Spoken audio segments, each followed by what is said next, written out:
of the Parul University, we welcome to you, sir. And good evening, one and all. In the connection of the webinar series, today we have the stalwarts with us, Dr. Karnam Saab. On behalf of the Parul University, we welcome to you, sir. जैसा कि आप सभी लोग जानते हैं, doctor Jawahar Karnavat साहब bank of Baroda के corporate कार्यालय मुंबई से सेवानिवृत्त महाप्रबंधक डॉक्टर जवाहर कर्नावट बहुआयामी व्यक्तित्व के धनी है। वर्तमान में आप देश की प्रख्यात संस्था हिंदी भवन न्यास भोपाल के मानक निदेशक हैं। मूलतः वाणिज्य के विद्यार्थी होते हुए भी आपका हिंदी भाषा के प्रति विशेष रुझान रहा है। विगत 33 वर्षों से बैंकिंग क्षेत्र में कार्यरत रहते हुए आपने जनसंपर्क, राजभाषा, कार्यान्वयन एवं संपादन के क्षेत्र में अनेक अभिनव कार्य किए हैं। डॉक्टर कर्नावट ने राष्ट्रीय एवं अंतर्राष्ट्रीय मंचों पर अपने व्याख्यान, प्रस्तुति, संयोजन एवं संचालन से अपनी विशिष्ट पहचान बनाई है। एशिया, अफ्रीका, ऑस्ट्रेलिया, यूरोप एवं उत्तरी अमेरिका के 25 से अधिक देशों में आयोजित अनेक अंतर्राष्ट्रीय सम्मेलनों एवं कार्यक्रमों में भी आपकी भागीदारी रही है। लंदन, न्यूयॉर्क, जोहान्सबर्ग, भोपाल एवं मॉरिशस में संपन्न विभिन्न हिंदी सम्मेलनों में भी आपकी सक्रिय भूमिका रही है। हिंदी की प्रगति के लिए देश विदेश में सक्रिय रहने वाले श्री कर्नावट अनेक सम्मानों से अलंकृत हो चुके हैं। देश के प्रख्यात पत्रिकाओं में निरंतर लेखन कार्य के साथ ही आपने विदेश में हिंदी मीडिया विषय पर भी विशेषज्ञता हासिल की है। पिछले वर्ष मॉरिशस में संपन्न विश्व हिंदी सम्मेलन में भारत सरकार के विदेश मंत्रालय ने आपके द्वारा संग्रहित 25 देशों से विगत 115 वर्षों में प्रकाशित हिंदी पत्र पत्रिकाओं की प्रदर्शनी भी आयोजित की थी। आपके सहलेखन में प्रकाशित पुस्तक आधुनिक भारतीय बैंकिंग सिद्धांत एवं व्यवहार को मानव संसाधन विकास मंत्रालय द्वारा पुरस्कृत भी किया गया है। विश्व हिंदी दिवस 2017 के अवसर पर विश्व हिंदी सचिवालय द्वारा वैश्विक स्तर पर आयोजित आलेख प्रतियोगिताओं में आपको प्रथम पुरस्कार प्राप्त हुआ है। हाल ही में आपके कंबोडिया में संपन्न सामाजिक विज्ञान सम्मेलन में आपको व्याख्यान हेतु विशेष रूप से आमंत्रित किया गया था। मैं इस वेबिनार के इस आज के subject Hindi media in overseas in the specific context of Asia and Africa विषय पर मैं आपको सादर आमंत्रित करता हूं। मैं आपसे निवेदन करता हूं कि आप सभी प्रतिभागियों को, विद्यार्थियों को, छात्र छात्राओं को, जो पत्रकार बंधु हमारे से जुड़े हुए हैं, मीडिया कर्मी जुड़े हुए हैं, मीडिया शिक्षक जुड़े हुए हैं, देश के विभिन्न प्रदेशों से जो तमाम प्रतिभागी जो जुड़े हुए हैं, उनको आज के इस विषय पर आप लाभान्वित करें। On behalf of the Parul university, on behalf of the Parul university management, we welcome to you sir. On behalf of the Parul university president sir, on behalf of the Parul university vice chancellor sir, on behalf of the Parul university registrar sir, we welcome to you sir. Now I over to you sir and begin your speech and enlighten to us and enlighten to our participants on today's webinar topic. Now I over to you, Dr. Jawahar Karnawat Saab. Please enlighten to us and begin and give your speech and deliver your speech on today's webinar topic. And again, welcome to you, sir. Welcome to you, sir. Thank you very much, Rawat ji. मेरी आवाज आ रही है आपको बराबर जी? Yes, sir. आपकी आवाज आ रही है, सर। तो thank you very much for Parul University and Mr. Rawat. और चूंकि सब्जेक्ट हिंदी मीडिया का है तो मैंने यही सोचा है कि बात भी मैं हिंदी में करूंगा। कोई ऐसी शुद्ध हिंदी नहीं, मिक्स रहेगा, हिंदी अंग्रेजी दोनों शब्दों का है। तो ये बहुत एक अलग तरह का विषय है और हम लोग भारत की हिंदी पत्रकारिता की बात तो बार बार करते हैं, लेकिन बहुत कम लोगों को ये पता है, या मैं जब जब किसी से बात करता हूँ तो बार बार ये प्रश्न उठता है कि भारत के बाहर हिंदी पत्रकारिता का कहाँ कैसा फैलाव है। मेरे ख्याल से वो जानकारी बहुत कम होती है। लेकिन आपको मैं बता दूं कि हमारे जितने महाद्वीप है, और कम से कम जो अभी रावत जी ने जो बताया कि मैं 25 से अधिक देशों में गया जहां पर हिंदी पत्रकारिता का अस्तित्व रहा, हिंदी पत्रकारिता फली फूली, और खासकर इसलिए आज हम केवल एशिया और अफ्रीका की बात कर रहे हैं, और उसका जो कार्यक्षेत्र है वो तो बहुत आगे तक फैला हुआ है। यूरोप में भी रहा है, अमेरिका में भी रहा है, ऑस्ट्रेलिया महाद्वीप में भी रहा है, लेकिन आज हमारी बात हम केवल एशिया और अफ्रीका तक केंद्रित करेंगे। और चूंकि इनमें से कुछ ऐसे देश हमारे सामने रहे हैं जिन्हें हम हिंदी पत्रकारिता के गढ़ भी कह सकते हैं। सबसे पहले तो मैं जिक्र करना चाहूँगा कि शायद एक प्रश्न हमारे मन में रहता है, या मेरे मन में भी था जब मैंने इस कार्य की शुरुआत की थी, और यह कार्य करना इतना आसान भी नहीं था।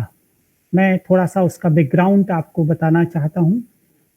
1999 में लंदन में विश्व हिंदी सम्मेलन हुआ था, तब मुझे लंदन जाने का अवसर मिला था और मेरा एक पेपर प्रेज़ेंटेशन था जिसका विषय था मीडिया और लैंग्वेज, मीडिया एंड लैंग्वेज।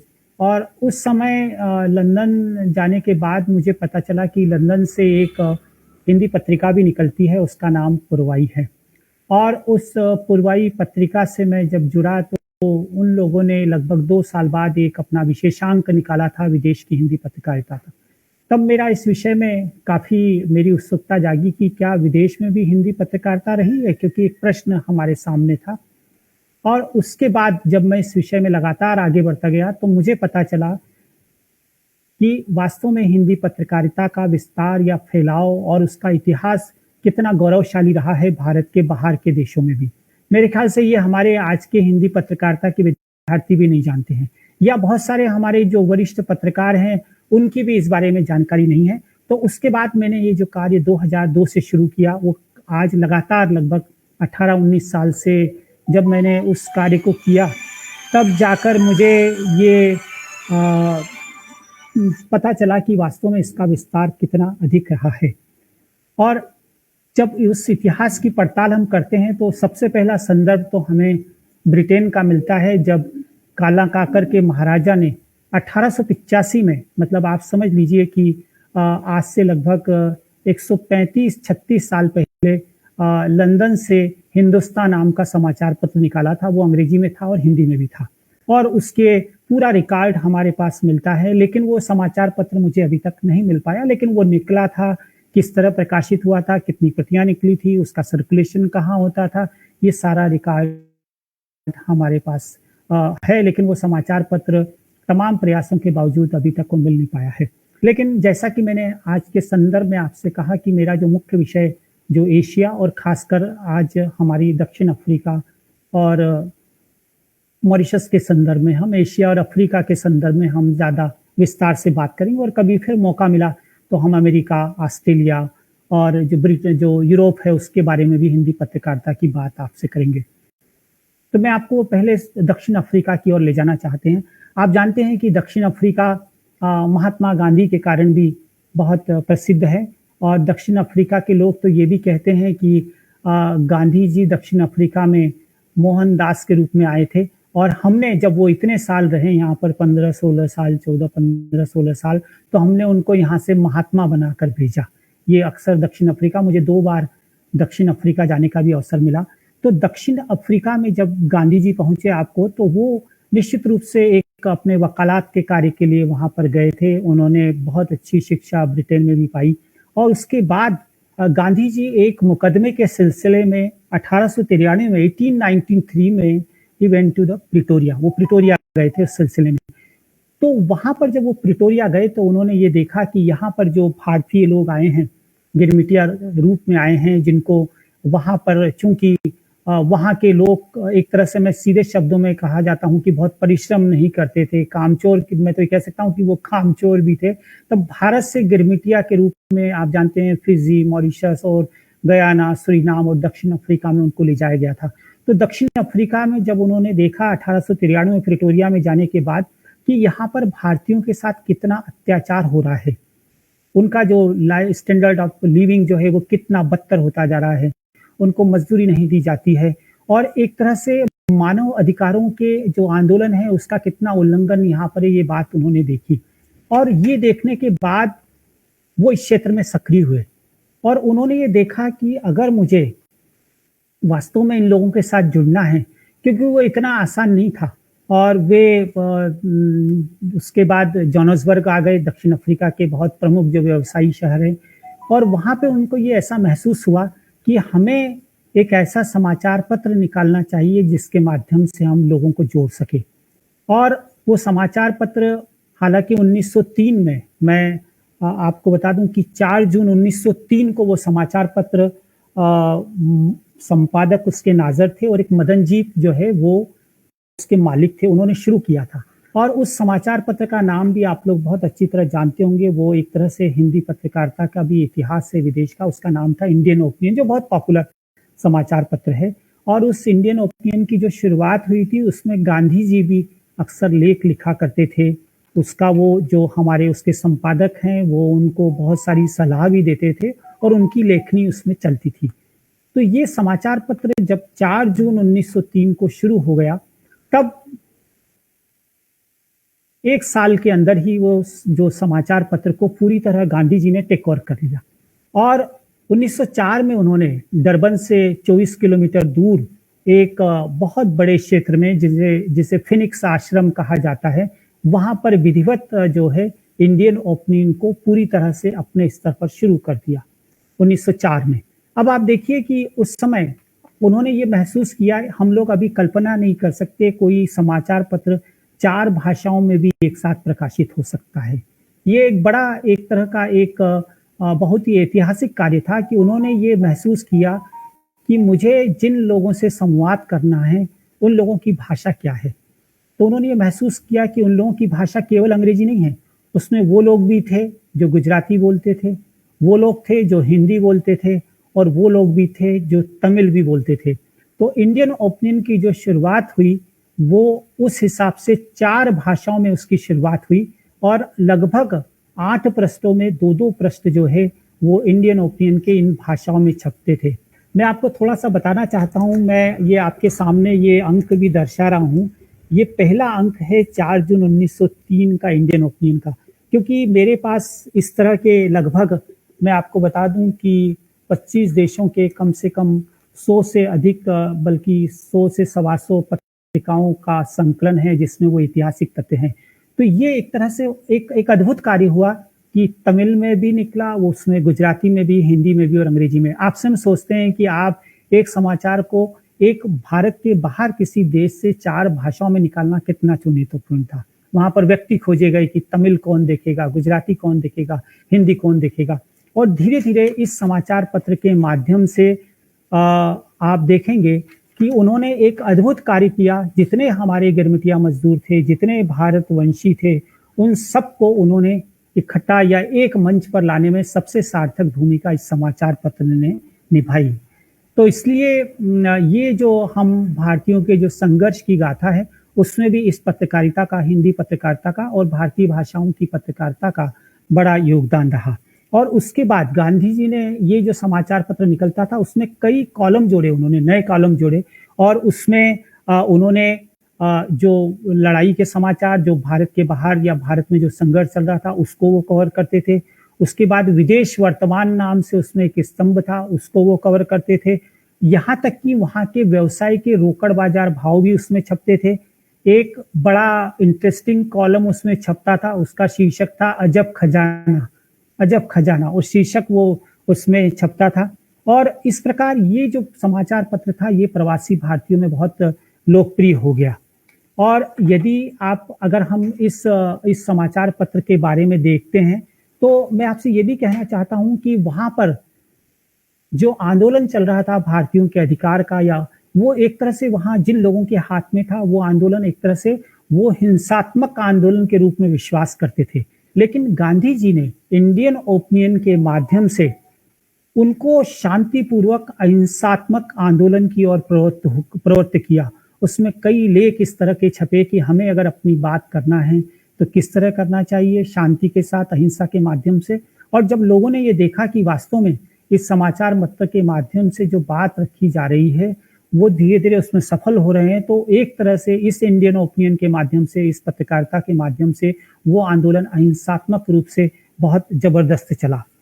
उसके बाद मैं एक बात की और बहुत ध्यान दिलाना चाहता हूं कि उन्होंने ये भी बात कही कि हम व्यक्ति की आम भाषा में अपनी बात कहेंगे। उसमें कहीं भी क्लिष्टता नहीं थी। अंग्रेजी भी थी उसमें, तमिल भी थी, गुजराती भी थी, हिंदी भी थी और एक उसमें कई ऐसे शब्दों को भी रखा जाता था। मैं आपको एक उदाहरण देना चाहता हूं जो बड़ा इंटरेस्टिंग है। जैसे एक शब्द का प्रयोग अंग्रेजी में होता था और अब वो शब्द तो हमारे देश में अब बहुत प्रचलित हो गया है और वो शब्द है सत्याग्रह। वो कैसे आया वो शब्द, और वो इंडियन ओपिनियन से शुरू हुआ। वहां पर अंग्रेजी में एक शब्द चलता था पैसिव रेसिस्टेंस। वो शब्द क्या था? वो शब्द था पैसिव रेसिस्टेंस।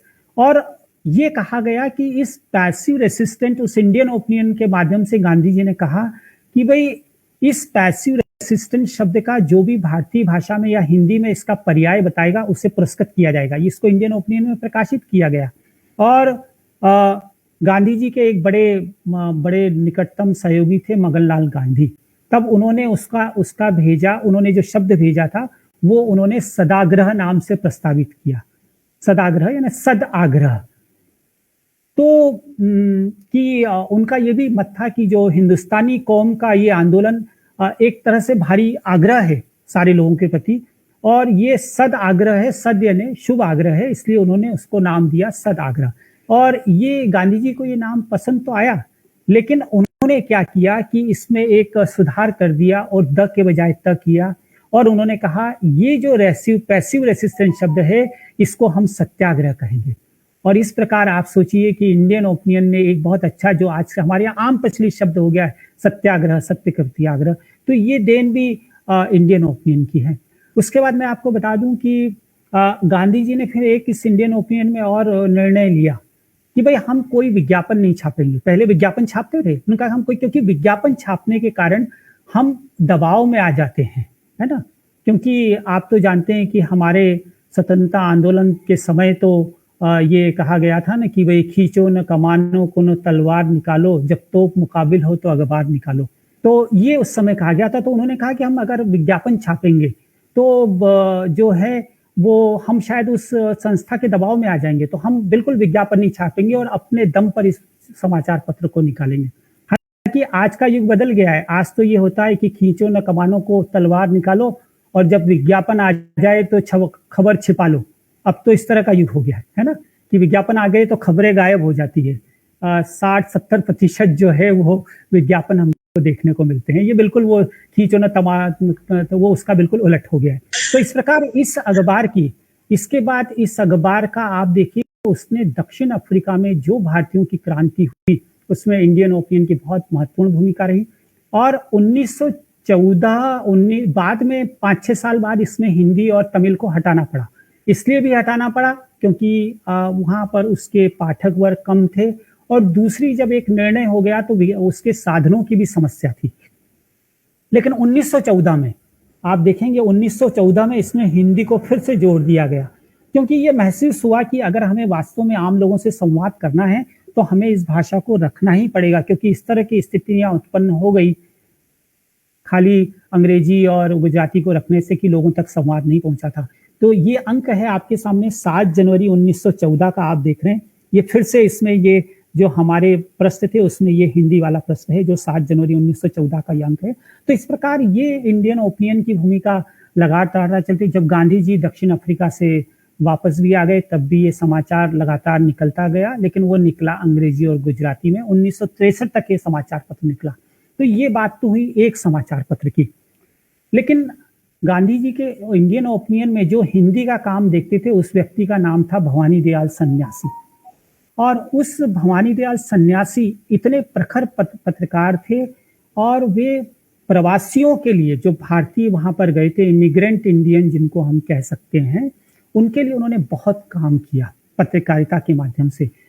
तो जैसे ही वो वहां से गए तो उनको ऐसा लगा, भवानी दयाल सन्यासी को, कि भाई हमारे जो लोग हैं उनको हमारी संस्कृति से भी जोड़े रखना बहुत जरूरी है। और क्योंकि उनमें अगर वो संस्कार रहेंगे, वो संस्कृति रहेगी, तो शायद वो भारतीयता के तत्व को जीवित रख पाएंगे। तो उन्होंने इंडियन ओपिनियन में, जब हिंदी खंड बंद हो गया, वो हिंदी का काम करते थे, तो उन्होंने एक समाचार पत्र निकाला और उसका नाम था धर्मवीर। वो धर्मवीर समाचार पत्र एक तरह से पूरी भारतीय संस्कृति पर, वैदिक संस्कृति पर, और उन्होंने उसके लिए उसमें कई लगातार उसमें काम करते गए। और वो धर्मवीर पत्रिका अंग्रेजी हिंदी दोनों में प्रकाशित हुआ। हालांकि उसमें हिंदी कम होती थी, अंग्रेजी ज्यादा होती थी, लेकिन वो समाचार पत्र में भी दक्षिण अफ्रीका में भारतीयों को हमारी संस्कृति से जोड़ने के लिए, और उसके साथ साथ उनको लगातार उसके माध्यम से एकजुट करने के लिए, क्योंकि ये भी एक वहां पर हमारी परेशानी थी। जो विविध भाषा भाषी गए थे, वो कोई कहता था मैं, जैसे यहाँ पर स्थिति है, कोई कहता था मैं तो पंजाबी हूँ, कोई कहता था मैं तो सिंधी हूँ, मैं तो तमिल का हूँ। तो इस समाचार पत्र ने उनको एक भारतीयता का जो धर्मवीर है उसके माध्यम से बहुत एक अच्छा पाठ पढ़ाया। हालाँकि ये समाचार पत्र में भवानी दयाल सन्यासी लगभग 2 ढाई साल तक रहे और वो समाचार पत्र निकलने के बाद एक और उन्होंने बहुत अच्छा साप्ताहिक समाचार पत्र निकाला हिंदी अंग्रेजी दोनों में भवानी दयाल सन्यासी ने और 1922 में उस समाचार पत्र का नाम ही हिंदी था। लेकिन वो समाचार पत्र हिंदी और अंग्रेजी दोनों में निकलता था। और मैं आपको बता दूं कि उस समाचार पत्र के लिए कई देशों से समाचार उनके पास आते थे। उसमें जहाँ-जहाँ उस समाचार पत्र में जहाँ-जहाँ भारत के लोग गिरमिटिया देशों में गए थे और परेशानियों का जो सामना करते थे, उस समाचार पत्र में वहाँ सबकी खबरें भी छपती थी। मेरे पास उसके बहुत सारे अंक यहाँ पर उपलब्ध हैं। मैं आपको थोड़ा-सा उसका इंडेक्स ये बताना चाहता था कि आप देखेंगे कि इसमें 5 मई 1922 से इसकी शुरुआत हुई थी और इस जो जिल्द है, इसमें इसके अंक हैं 5 जनवरी 1923 तक। और इस समाचार पत्र ने, जो हिंदी समाचार पत्र था, इसने कई अपने विशेषांक भी निकाले। विशेषांक निकालने के साथ-साथ इसने वहाँ के लोगों में भाषा का प्रचार करना और भारत के स्वतंत्रता आंदोलन के लिए भी कार्य करने का काम इसने किया। और इसमें इसके जो संपादकीय हैं, वो बड़े अद्भुत संपादकीय हैं और उन्होंने भवानी दयाल सन्यासी ने दक्षिण अफ्रीका में हिंदी को फैलाने के लिए बहुत कार्य किया। मैं आपको बताना चाहता हूँ, शायद आपको नहीं। और उन्होंने एक जगह ये लिखा भी था। उन्होंने एक उनका लेख था विदेश में हिंदी पत्र प्रकाशन के प्रयत्न। उसमें उन्होंने लिखा कि मैंने सन 1913 में हिंदी प्रचार का काम शुरू किया। 2 साल मैंने लगातार इसी काम में बिताया और इस दरमियान मैंने जर्मिस्टन, देखिए वहाँ के शहरों के नाम है दक्षिण जर्मिस्टन, न्यूकॉमल, डेनहाउसर, ग्लैगडो, बर्नसाइड, विनेंड, लेडी स्मिथ, जेकब्स आदि नगरों में हिंदी प्रचारणी सभाएं और हिंदी पाठशालाएं स्थापित की और हिंदी साहित्य सम्मेलन की भी नींव उन्होंने दक्षिण अफ्रीका में डाली।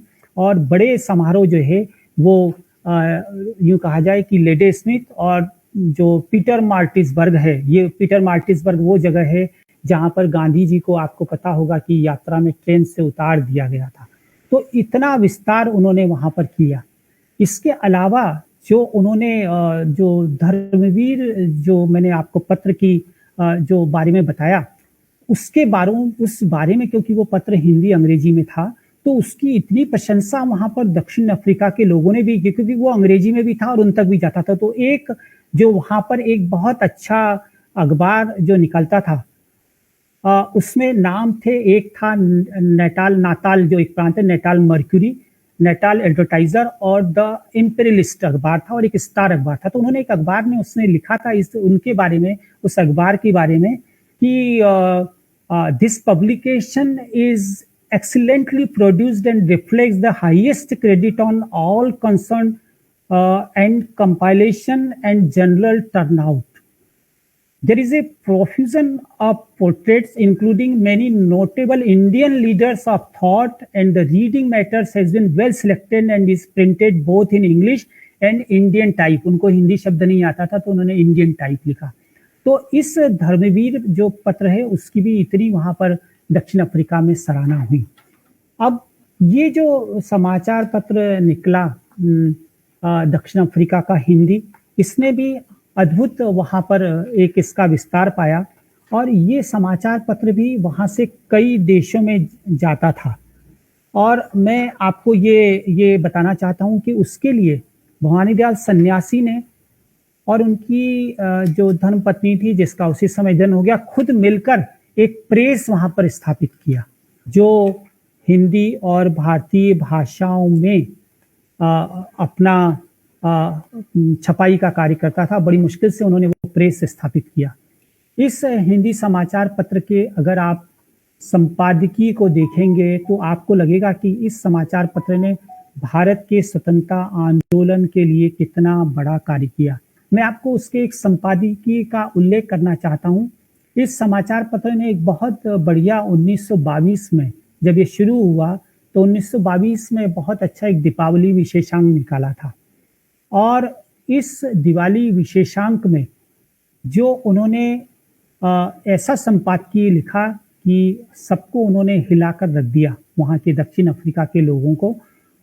वो क्या लिखते हैं, मैं आपको उसकी पंक्तियाँ भी बताना चाहता हूँ। उस संपादकीय की कुछ 4-5 पंक्तियाँ हैं।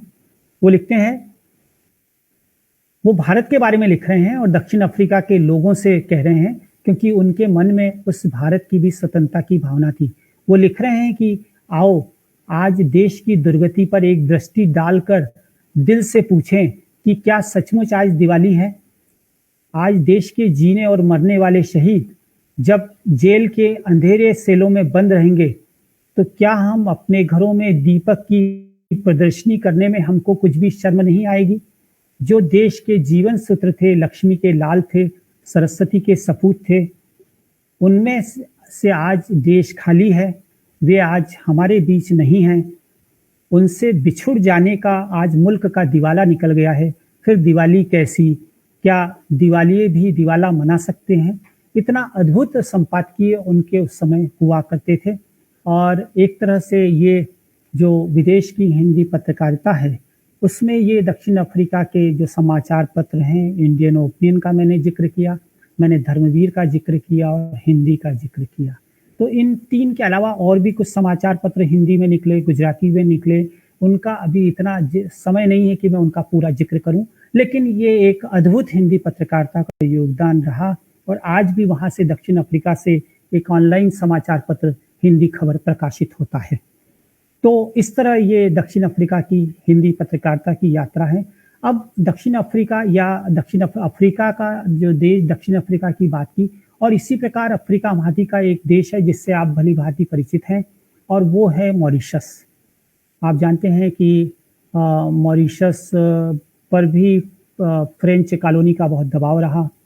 1976 में मॉरिशस आज़ाद हुआ, लेकिन मॉरिशस में भारतीयों का प्रवेश 1835 में हो गया था और 1835 में भी वे गिरमिटिया मजदूर के रूप में गए थे।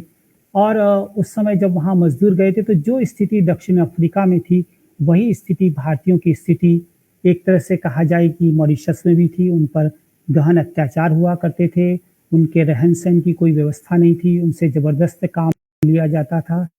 तो जिस प्रकार ये कार्य पत्रकारिता के माध्यम से दक्षिण अफ्रीका में हुआ, वही कार्य भारतीयों को अपने जीवन स्तर को उठाने के लिए या वहाँ से संघर्ष के लिए मॉरिशस में भी हुआ। मैं आपको बता दूं कि और इस कार्य में भी मॉरिशस में जो हुआ उसमें भी गांधी जी का योगदान रहा। जब गांधी जी दक्षिण अफ्रीका से लौट रहे थे तो मॉरिशस के आसपास उनका जहाज खराब हो गया और वो जो पानी का जहाज था उसके कारण उनको मॉरिशस में भी 8-10 दिन रुकना पड़ा। जब गांधी जी मॉरिशस पहुंचे तो उन्हें भी, चूंकि दक्षिण अफ्रीका में भारतीयों की स्थिति का अंदाज तो उन्हें हो गया था, तो वहां पर भी उन्होंने देखा कि यहाँ पर भी भारतीयों की हालत ठीक नहीं है। तो उन्होंने ये समझा कि यहाँ भी हमें आंदोलन करने की, यहाँ पर भी सहयोग की जरूरत है, और उन्होंने विशेष रूप से डॉक्टर मणिलाल गांधी को मॉरिशस भेजा। डॉक्टर मणिलाल गांधी जब भारत आए, मॉरिशस आ गए, तो उन्होंने वहाँ की सारे वातावरण को देखकर सबसे पहला काम समाचार पत्र निकालने का काम किया और उन्होंने हिंदुस्तान द हिंदुस्तान करके समाचार पत्र निकाला। उसमें अंग्रेजी भी थी और गुजराती का भी समावेश था और उसके बाद उसमें हिंदी का भी समावेश रहा। तो इस प्रकार इस हिंदुस्तानी समाचार पत्र के साथ मॉरिशस में हिंदी पत्रकारिता की शुरुआत 1909 में हो गई। और उसके बाद यदि आप देखेंगे कि मॉरिशस में हिंदी पत्रकारिता लगातार आगे बढ़ती गई। ये 1909 से 1914 तक हिंदुस्तान समाचार पत्र निकला। उसके बाद 1911 में मॉरिशस आर्य पत्रिका निकली, क्योंकि आर्य समाज का भी वहाँ पर काफ़ी प्रभाव बढ़ता गया था। उसके बाद 1924 में आर्य जागृति पत्रिका निकली, आर्यवीर निकला, ओरिएंटल गजट निकला 1914 में। आप देखेंगे कि मॉरिशस इंडियन टाइम्स निकला 1920 में। लेकिन इन सब के बीच एक अद्भुत कार्य वहाँ के लोगों ने पत्रकारिता के लिए किया, कि हालांकि वहाँ पर मॉरिशस मित्र भी निकला 1924 में, जो लगातार भारतीयों को वहाँ की स्थिति से उबारने के लिए, अपनी भाषा से और संस्कृति से जोड़ने के लिए कार्य करता रहा। लेकिन मैं आपको बताना चाहता हूँ कि उन लोगों ने वहाँ पर कई ऐसे समूह थे जो इन पत्र-पत्रिकाओं के माध्यम से जागृति लाना चाहते थे। 1935 में एक दुर्गा पत्रिका निकाली गई, 3 साल तक निकाली गई पत्रिका, और आपको आश्चर्य होगा कि वो पत्रिका हस्तलिखित निकलती थी। 64 पेज की इस पत्रिका को हाथ से लिखा जाता था और रचनाएं आमंत्रित की जाती थी, और वो 64 पेज की जो पत्रिका लिखने के बाद, हाथ से लिखने के बाद, एक-एक पाठक के पास वो जाती थी। और ये पत्रिका 1935 में शुरू हुई। ये इसका आप देखेंगे, ये हस्तलिखित अंक है, जो 1935 में जब भारतीयों के जाने की एक शताब्दी पूरी हो गई, तो उन्होंने कहा ये हमारा शताब्दी अंक होगा। और ये पन्ने जो हैं, ये हाथ से लिखकर इस तरह उन्होंने ये पत्रिका के 64 पेज जो निकाला, और यहाँ तक कि इसमें हाथ से कार्टून वगैरह भी बनाए जाते थे। और ये पत्रिका आप समझिए कि 64 पेज की पत्रिका हाथ से निकाली जाती थी, और इसमें संपादक अपना नाम प्रकट नहीं करते थे। वो नाम उन्होंने प्रकट नहीं करते थे, और अपना संपादक की जगह वहाँ नाम लिखा जाता था ज्वालामुखी। और 3 साल तक 64 पेज लिखने के बाद एक-एक व्यक्ति के पास ये पत्रिका पढ़ने के लिए जाती थी और वापस संपादक के पास जाती थी। और उस हस्तलिखित पत्रिका के कई नियम बना रखे थे। ये नियम बना रखा था कि कोई भी व्यक्ति इसको 2 या 3 दिन से ज़्यादा नहीं रखेगा, इसको खराब नहीं करेगा। और अभी-अभी इस, और यहाँ तक कि आप देखेंगे कि इस पत्रिका में किस तरह वहाँ के लोग इस तरह के वहाँ पर उसमें ये कार्टून भी हाथ से लिखकर बनाए जाते थे, जिसमें वहाँ की सरकार जो अत्याचार कर रही है उस पर टिप्पणियाँ या कमेंट्स किए जाते थे। तो ये एक ऐतिहासिक कार्य इस दुर्गा। और अभी-अभी मैं आपको बता दूँ कि 2018 में जो मॉरिशस में विश्व हिंदी सम्मेलन हुआ था, जिसमें मेरी ये विदेश की हिंदी पत्रकारिता की जो प्रदर्शनी लगी थी, उसमें विदेश मंत्रालय ने दुर्गा पत्रिका के जितने 3 साल में अंक प्रकाशित हुए थे, उनको 3 वॉल्यूम में प्रकाशित किया है। क्योंकि एक तरह से ये विदेश में हिंदी पत्रकारिता की बहुत बड़ी धरोहर है कि 3 साल तक हर महीने एक अंक निकालना 64 पेज का, और उसे लगातार जारी रखना। तो इस प्रकार ये मॉरिशस की हिंदी पत्रकारिता लगातार आगे बढ़ती गई, और इतने पत्र-पत्रिका वहाँ से प्रकाशित हुए। मैं बता दूँ, जैसे वहाँ पर समाचार पत्र, अलग-अलग राजनीतिक दलों के समाचार पत्र हुए, धार्मिक पत्र वहाँ से निकले, उसके बाद कई सामाजिक पत्र निकले, जो उनकी एक बड़ी लंबी सूची है। मैं बता दूँ, वर्तमान समाचार पत्र 1953-54 में प्रकाशित हुआ। उसके बाद मज़दूर, उसका पत्र का नाम ही मज़दूर था, 1956 में प्रकाशित हुआ।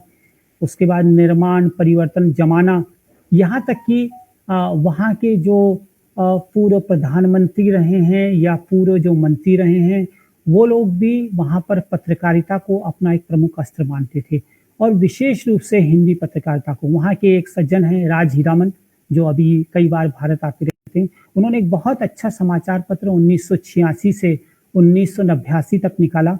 वो समाचार पत्र स्वदेश था। यहाँ तक कि जो मॉरिशस सरकार है, वो भी अपना जो एक केंद्रीय सूचना विभाग है, वो सूचना विभाग भी सरकारी सूचनाओं को देने के लिए वो जो वहाँ की पत्रिका है, उसमें हिंदी को भी शामिल रखती हैं। तो इस प्रकार ये मॉरिशस में हिंदी, और अभी भी आज भी मॉरिशस में कुछ पत्रिकाएं लगातार प्रकाशित हो रही है। वहाँ का जो महात्मा गांधी संस्थान है, वो वसंत पत्रिका का प्रकाशन करता है। बच्चों की जो हिंदी स्पीकिंग यूनियन है, वो बाल सखा पत्रिका प्रकाशित करती है। इसके अलावा वहाँ पर एक जो टीचर्स एसोसिएशन है, वहाँ पर आक्रोश समाचार पत्र का प्रकाशन अभी हो रहा है। इसके अलावा एक और एक पत्रिका निकलती है, इंद्रधनुष। वो इंद्रधनुष पत्रिका हिंदी में भी है, अंग्रेजी में भी है, और फ्रेंच में भी निकल रही है। वो आज भी बहुत अच्छी स्तरीय पत्रिका वहाँ पर प्रकाशित हो रही है।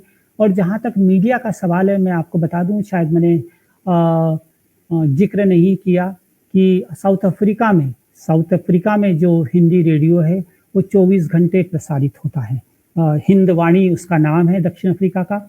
और मॉरिशस में तो आप चाहे रेडियो पर सुन लें या 24 घंटे आप जो दूरदर्शन है, मुझे वहाँ पर मॉरिशस के दूरदर्शन में भी एक कार्यक्रम में जाने का अवसर मिला जब मैं 3 बार मैंने मॉरिशस की यात्राएँ की, तो वहाँ पर मीडिया में भी हिंदी का प्रचार-प्रसार मॉरिशस में है और लगातार वो वहाँ पर प्रवासी साहित्य के माध्यम से, लेखकों के माध्यम से, हिंदी प्रचारिणी सभा के नाम से वो जो पत्रिकाएँ हैं, जैसे दुर्गा पत्रिका, आज भी वहाँ पर जो हिंदी प्रचारिणी सभा है, वो दुर्गा पत्रिका का प्रकाशन आज भी कर रही है। तो इस प्रकार मैंने ये आपको जो अफ्रीका के जो 2 प्रमुख देश हैं, साउथ अफ्रीका और मॉरिशस, दक्षिण, उनकी हिंदी पत्रकारिता के बारे में बताया।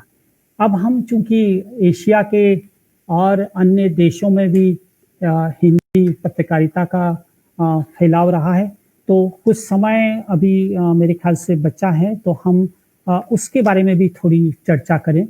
क्योंकि भारत की हिंदी पत्रकारिता के बारे में तो आपको बहुत कुछ मिल जाता है, उस पर हम लोग चर्चा करते रहते हैं।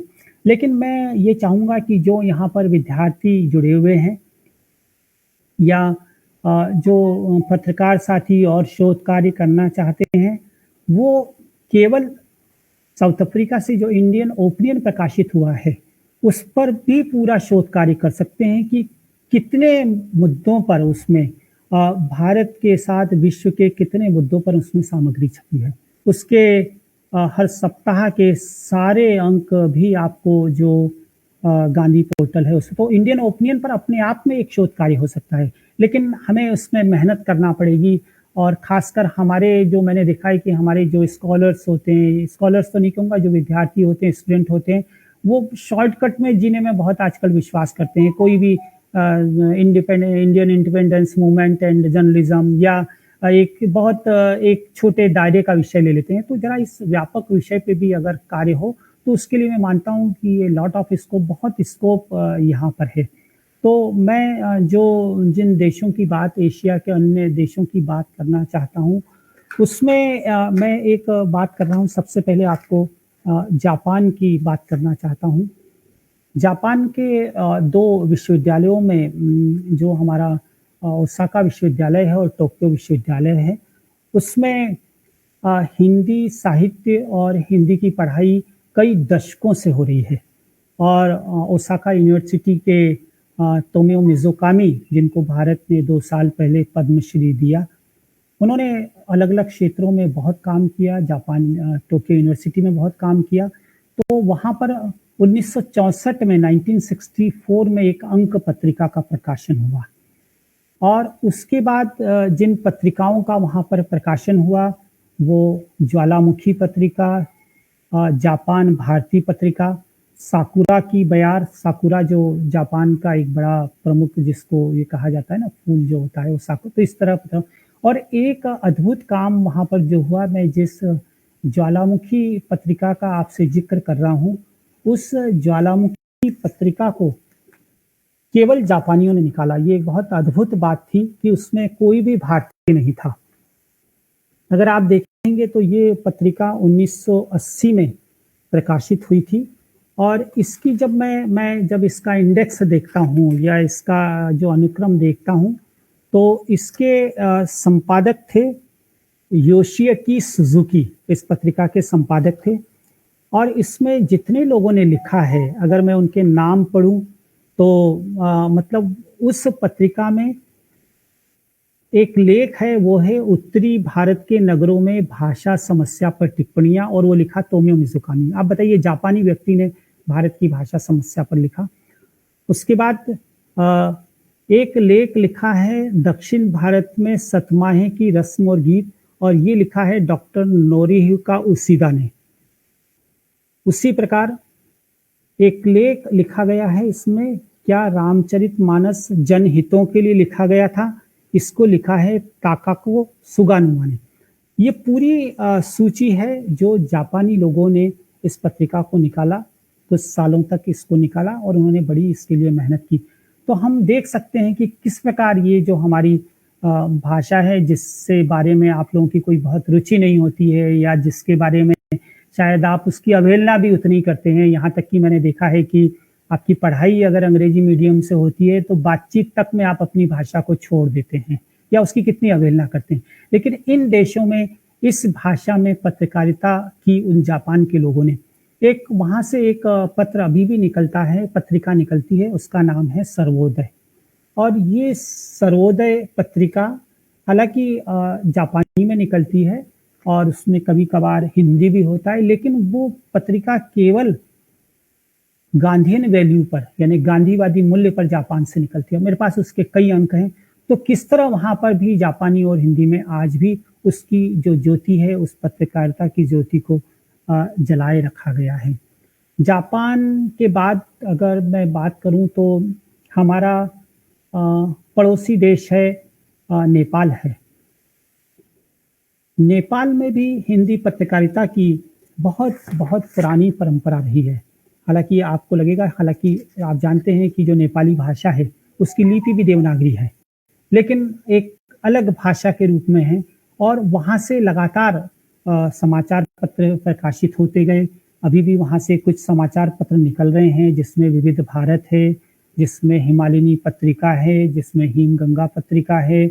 उसके बाद लोकमत साप्ताहिक समाचार पत्र वहाँ से निकलता है और वहाँ पर जो पहला हिंदी दैनिक है, वो भी जय नेपाल के नाम से काठमांडू में 24 जुलाई 1955 से शुरू हो गया था और लगातार वहाँ पर समाचार पत्र निकलते गए और आज भी ये समाचार पत्र वहाँ से बराबर प्रकाशित हो रहे हैं।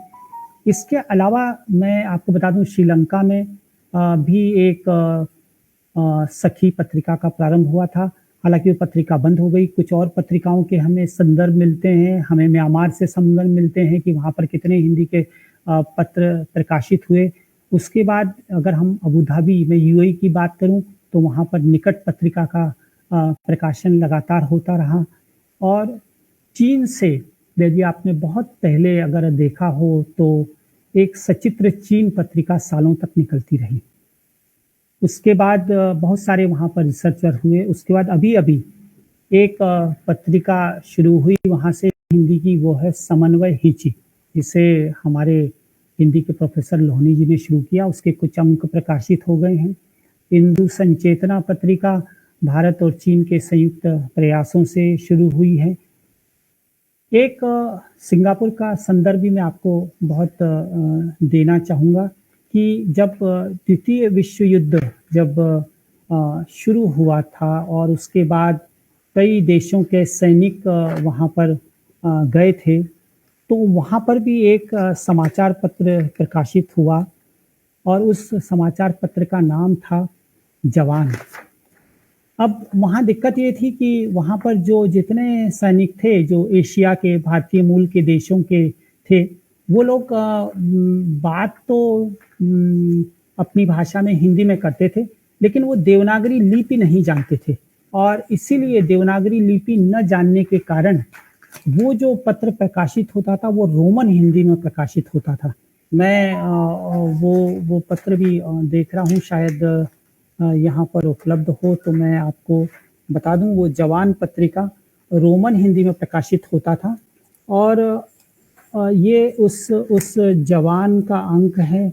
आप यदि इसके टाइटल देखेंगे तो आप देखेंगे कि ये रोमन हिंदी में प्रकाशित होता था, लेकिन ये रोमन हिंदी था क्योंकि वो देवनागरी पढ़ नहीं सकते थे और कुछ सामग्री इसमें उर्दू में रहती थी और ये भारत की आज़ादी के साथ 15 अगस्त 1947 को सिंगापुर से रोमन हिंदी में प्रकाशित वाला अंक ये अंतिम अंक निकला, क्योंकि जिस उद्देश्य से वो जवान निकलना शुरू हुआ था भारत की आज़ादी के बाद, उसका उद्देश्य वो पूरा जो एक संगठन था सैनिक का, उनका वो प्रयोजन या उद्देश्य पूरा हो गया था। इसी प्रकार आप देखेंगे कि कुछ हमारे दूतावास हैं, जैसे कुवैत है तो वो कुवैत समाचार भी प्रकाशित करता है और सिंगापुर से अब एक सबसे अच्छी बात ये हो गई है कि अब हमारे यहाँ पर ऑनलाइन पत्रकारिता शुरू होने से जिन देशों में प्रिंटिंग नहीं थी वहाँ पर। जैसे अभी आपको बता दूँ, सिंगापुर से एक बहुत अच्छी पत्रिका सिंगापुर संगम ऑनलाइन हिंदी में प्रकाशित होती है। इसके अलावा कुछ और हमारे पड़ोसी देश हैं।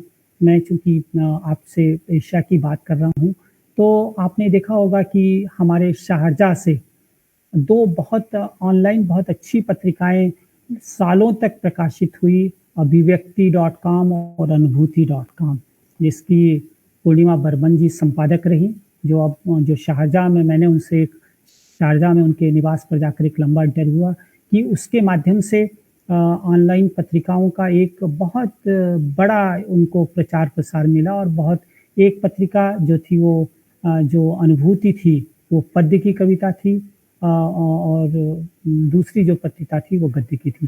तो इस प्रकार अब धीरे-धीरे ये जो हिंदी पत्रकारिता है, वो एक तरह से अब ऑनलाइन या जिसको कहते हैं कि नेट पत्रकारिता के रूप में परिवर्तित होती जा रही है। और ख़ासकर जिसमें मीडिया की बात कर रहा हूँ, उस मीडिया में ख़ासकर न्यू मीडिया के माध्यम से और रेडियो के माध्यम से और टेलीविज़न के माध्यम से भी इन देशों में पत्रकारिता हिंदी की और ख़ासकर भारतीय भाषाओं की भी पत्रकारिता का जो प्रचलन है, वो मैं मानता हूँ कि लगातार अब बढ़ता जा रहा है। तो इसलिए ये जो जिन मैंने भारत के बाहर के जिन देशों की बात की है, वहाँ पर अभी बहुत सारा काम अभी किया जाना बाकी भी है।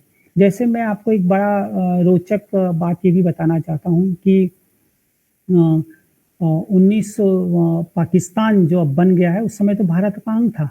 लेकिन मैंने देखा कि वंदे मातरम पत्र उर्दू में भी प्रकाशित होता था। उसके बाद आकाशवाणी नाम से हिंदी पत्र भी लगातार वहाँ पर उसका नाम ही आकाशवाणी था।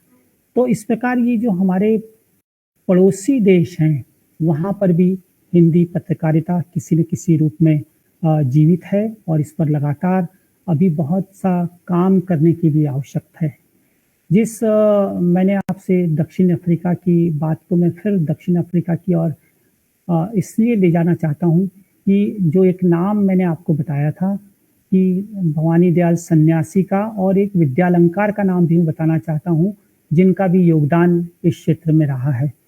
तो वहाँ पर भवानी दयाल सन्यासी तो जब भारत आ गए थे, तो अजमेर में उन्होंने एक प्रवासी भवन बनाया था और उनका ये मानना था कि भारत के बाहर जितने लोग हैं, उन लोगों के लिए कोई न्यूज़पेपर या कोई मैगज़ीन नहीं है। तो उन्होंने अजमेर में एक प्रवासी भवन बनाकर 1947 के बाद एक प्रवासी पत्रिका की शुरुआत की। और वो प्रवासी पत्रिका में जितने हमारे भारतीय मूल के देश हैं, चाहे वो सूरीनाम हो, चाहे गयाना हो, चाहे त्रिनिदाद टोबैगो हो, चाहे दक्षिण अफ्रीका हो, चाहे फिजी हो या मॉरिशस हो, वहाँ के सारे समाचार उस प्रवासी पत्रिका में प्रकाशित होते हैं।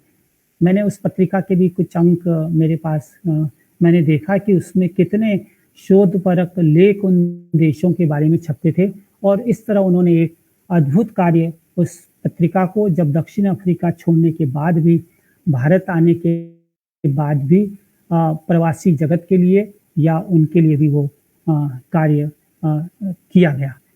तो इस प्रकार ये एक बहुत व्यापक क्षेत्र है, बहुत बड़ा क्षेत्र है, जिस पर बहुत लंबी बातचीत की जा सकती है। हालाँकि मैं आपको एक संदर्भ और देना चाहता हूँ, और वो संदर्भ हालाँकि एशिया अफ्रीका का नहीं है, उसके बारे में फिर कभी बात की जा सकती है, गदर पार्टी का, कि लाला हरदयाल ने 1913 में भारत के आंदोलन के लिए सैन फ्रांसिस्को में गदर पार्टी का गठन किया था। और उस गदर पार्टी ने जो काम किया है, उसमें भी जो गदर समाचार पत्र निकलता था, वो हिंदी में भी था, वो बांग्ला में था, वो गुजराती में था, वो पंजाबी में था और उर्दू में भी था। उसका बड़ा एक ज़बरदस्त, उस पत्रकारिता का भी एक बहुत ज़बरदस्त इतिहास है।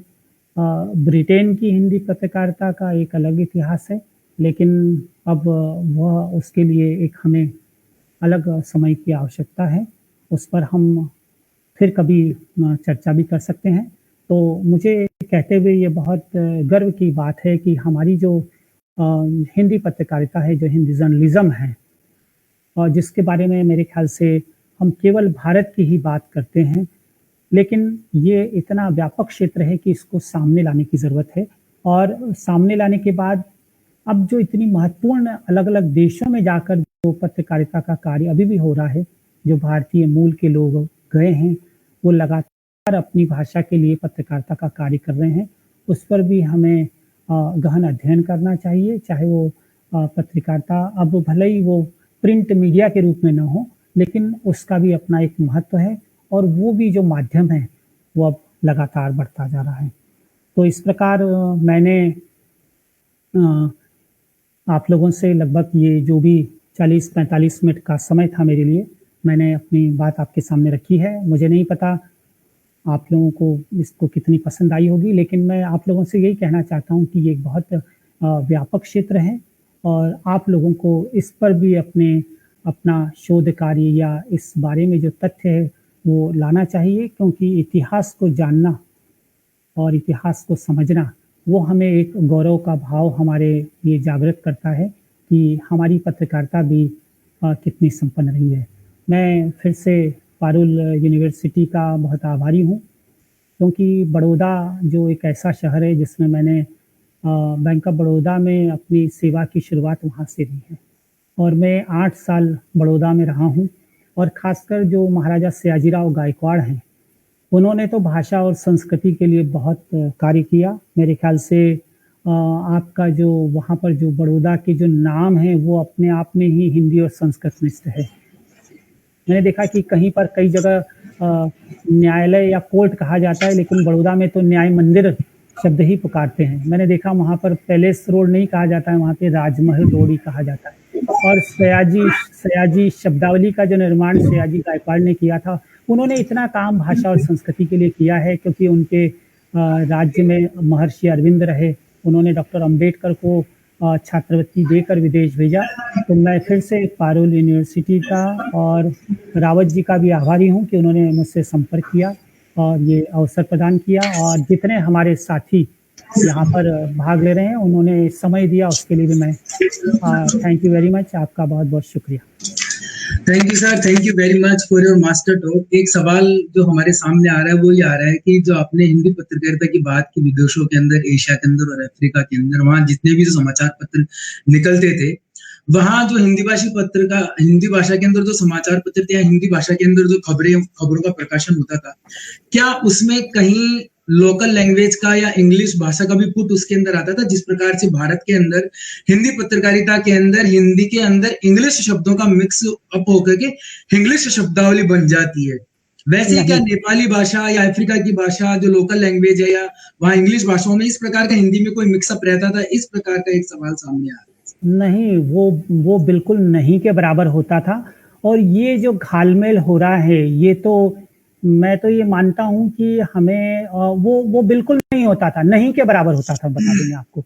और तो और मैं आपको जो इंडियन ओपिनियन में के कुछ समाचार आपको बताऊँगा कि उसमें उस समय की जो भाषा का प्रचलन था, वो बिल्कुल खड़ी बोली भी नहीं थी। वो एक तरह से उसमें कहीं न कहीं वहाँ के दूसरी भाषा के शब्दों में, जैसे मैं आपको एक इसका हेडिंग आपको बता रहा हूँ। ये इंडियन ओपिनियन 1914 का है। इसका अब हम लोग बोलते हैं युद्ध की खबरें। इसका टाइटल है लड़त का समाचार।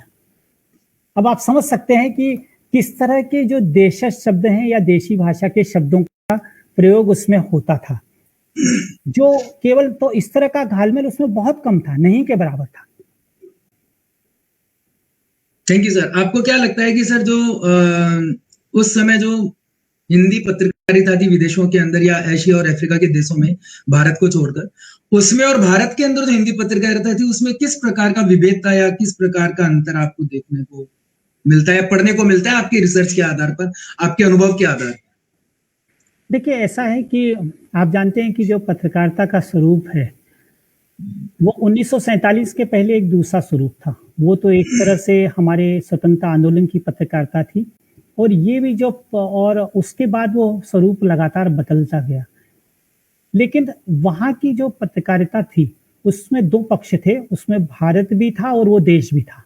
और वहाँ की उनकी जो सामाजिक समस्याएं थी, और खासकर अगर आप इंडियन ओपिनियन के तो अंक उठाकर देखें तो वहाँ पर जितने जो भारतीयों के विरुद्ध एक्ट पास हो गए थे, उस एक्ट के लिए जो लड़ाइयाँ होती थी, उसके लिए जनमत तैयार करना, तो वहाँ की जो पत्रकारिता थी उसका उद्देश्य अलग था। और निश्चित रूप से आप समझ सकते हैं कि उस देश की जब भाषा अलग है, कल्चर है, तो उस पत्रकारिता का एक सीमित योगदान था, एक सीमित वर्ग तक था। लेकिन हमारे यहाँ की पत्रकारिता का एक अलग, एक व्यापक उद्देश्य था। तो इसलिए वो और दूसरा आपने देखा होगा कि वो वहाँ पर कोई बहुत ऐसा यूँ कहना चाहिए कि बड़े कोई बहुत चलिए अब कि भैया 40 पेज के या 50 पेज के ऐसे समाचार पत्र नहीं छपते थे। अच्छा, दूसरा जो जो जो पत्रिकाएं थी, उन पत्रिकाओं का उद्देश्य उसके बाद जो आप देखते हैं वहाँ की पत्रिकाओं का उद्देश्य तो एक तरह से अपनी भाषा और संस्कृति को बचाए रखना, उसका प्रचार करना वो रहा है। लेकिन हमारे यहाँ पर वो एक व्यापक परिदृश्य को लेकर वो पत्रकारिता चलती है। Thank you very much sir for your master talk. अब समय भी हमारा हो रहा है। इससे पहले में आपने जो 1885 से लेकर के लंदन के से जो हिंदुस्तान नाम के समाचार पत्र से आपने अपने वक्तव्य का आरंभ किया, इसके बाद आपने दक्षिण अफ्रीका में महात्मा गांधी जी के वहां पहुंचने और उसकी उनकी यात्रा के दौरान, वहां रहने के दौरान उनके कार्यों का विवरण दिया, और इंडियन ओपिनियन को करीब 4 भाषाओं में, हिंदी, गुजराती और अंग्रेजी, तमिल के अंदर 2-2 पृष्ठों के अंदर जो समाचार और जो अन्य कंटेंट प्रकाशित उस समय किया जाता था, उसकी भी बात आपने कही। और इसके बाद में आपने वहां जो उस इंडियन ओपिनियन में जो विभिन्न कॉलम प्रकाशित होते थे, विदेश, वर्तमान, अजब, खजाना, इन सब कॉलम्स के बारे में आपने बताया। सहज एवं सरल भाषा के अंदर जो बातचीत की,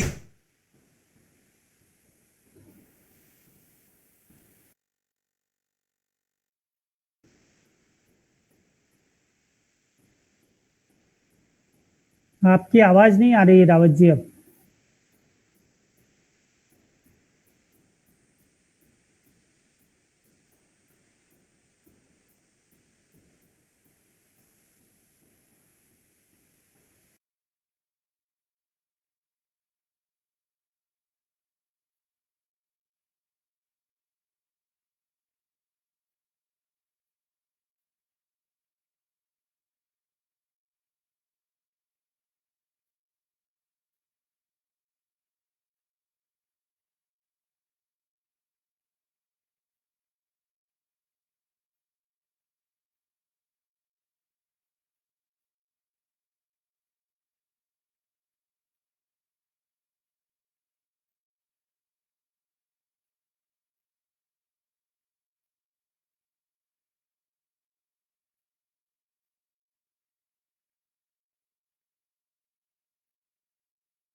जी, जी, सुन सकता हूँ। जी। सॉरी, अचानक विद्युत अवरोध उत्पन्न हो गया था, लाइट चली गई थी, इस वजह से मैं डिस्कनेक्ट हो गया। जी, जी।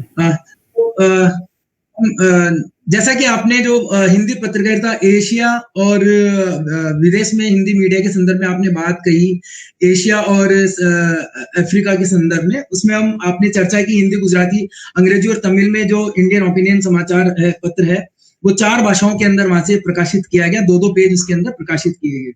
इसके बाद में सहज और सरल भाषा में बातचीत की। सत्याग्रह शब्द की शुरुआत भी आपने बताई कि सत्य की शुरुआत कैसे हुई, जिसमें आपने बताया कि इंडियन ओपिनियन के अंदर एक पैसिव जो रेसिस्टेंस शब्द है उसके लिए एक जो इंडियन ओपिनियन ने एक इसके लिए सार्वजनिक रूप से प्रकाशन किया कि कौन जो भी शब्द के बारे में बताएगा, हिंदी का जो सही शब्द इसके बारे में बताएगा उसको पुरस्कृत भी किया जाएगा। तो जो गांधी जी के नजदीकी जो मदन लाल जी गांधी थे उन्होंने सद आग्रह बताया, जिसका कि बाद में महात्मा गांधी ने जाकर के और सत्याग्रह में इसे परिवर्तित किया। इसके साथ में आपने बताया कि जैसे खींचो ना कमान न तलवार निकालो, जब मुकाबिल हो तो अखबार निकालो। मुझे याद आता है आजादी के दौर के अंदर जब लोग समाचार पत्र में नौकरी मांगने के लिए जाते थे तो उनसे कहा जाता था कि तनख्वाह क्या, हमें तनख्वाह हम आपको देंगे 2 गिलास ठंडा पानी और चंद पुलिस के डंडे और 2 सूखी रोटियां। फिर भी उस आजादी के जो दीवाने हैं वो सहज ही समाचार पत्रों में काम करने के लिए तैयार रहते थे।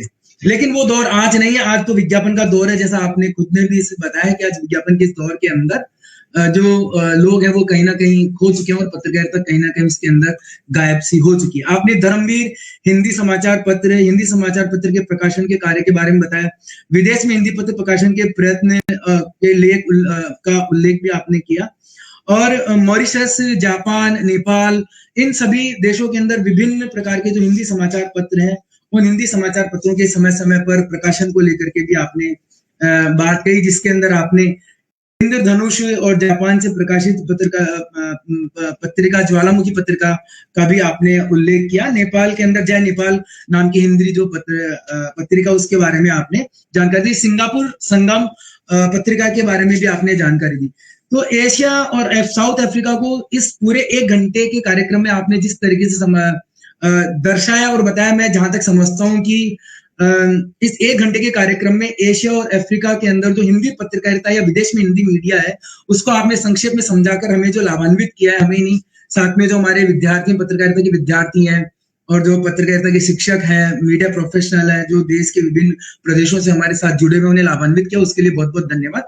So on behalf of the Parul university, on behalf of the Parul university management, on behalf of the Parul university president sir, on behalf of the Parul University vice chancellor sir, on behalf of the Parul University registrar sir, we thank you sir, thank you very much sir. You enlightened to us on today's webinar topic, and now I request you again enlighten to us in context of the America and the Australia and other countries contact in our next and coming webinar, maybe in next week or next week when you will free. जब आप के पास समय होगा हम फिर आपसे जुड़ेंगे और प्री वेबिनार प्लेटफॉर्म के माध्यम से हम आपसे दोबारा एक जो नया जो हमारा प्री वेबिनार है उसको प्लेटफॉर्म के माध्यम से एक नई जो दूसरी वेबिनार है, वो दूसरा जो टॉपिक है विदेश में हिंदी मीडिया अमेरिका और ऑस्ट्रेलिया के विशेष संदर्भ में, उसमें हम चर्चा करेंगे। इसी के साथ में हमारे जो पारुल यूनिवर्सिटी का जो पीयू वेबिनार टीम है उसका भी मैं धन्यवाद देता हूँ, धन्यवाद ज्ञापन करता हूँ, जो कि हमेशा हमारे साथ जुड़े रहते हैं और हमें निर्विघ्न और बिना किसी टेक्निकल चीज के हमें ये प्लेटफॉर्म प्रोवाइड करा दे। Thank you very much sir, thank you very much, thank you.